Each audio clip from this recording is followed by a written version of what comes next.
encourage all students to step out of their comfort zone and study abroad. And so that can include a summer experience, a full semester experience, and we just hope that students will get out of the country, experience a new culture, and then come back a more enriched student for campus life here and bringing all their experiences into the classroom. I didn't want the stereotypical going to England, going to France, and I really wanted to experience culture that was incredibly different than my own.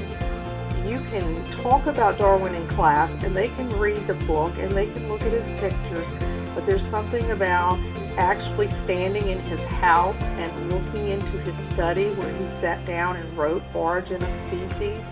I was learning the subject in the area where it happened, so I could study the Italian Renaissance and go to a museum or go to a location we just spoke about in class, and that's just so much more enriching. We would learn about the Hill Tribe people, which are these groups of people kind of on the fringes of society in Southeast Asia. We would learn about them in the classroom, and then we would go and we would actually live with these people in their different villages, kind of all over northern Thailand. So it was really cool to be able to apply what I've learned in the classroom to real life experiences and just kind of get a feel for how these people live. People tend to view studying abroad as a glorified vacation, but that's simply incorrect. Studying abroad is a transformative experience. Studying abroad is one of the first things that you put on your resume. It is part of your CNU education.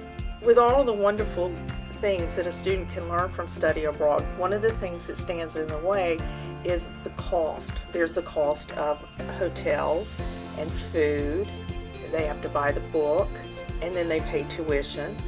It would be wonderful if the playing field was a little more leveled for need-based students whose families just can't make the reach for a $4,000 study abroad trip. For our students, this is the time to study abroad. It truly is a once-in-a-lifetime experience where once they graduate from Christopher Newport, they're not going to be able to go back and have that same type of experience where they can just pick up their life and go live in another culture for 5 months or 6 months. So we really encourage the students to take advantage of that now because they can't put it off and they can't do it later. So when we say it's once in a lifetime, it truly is.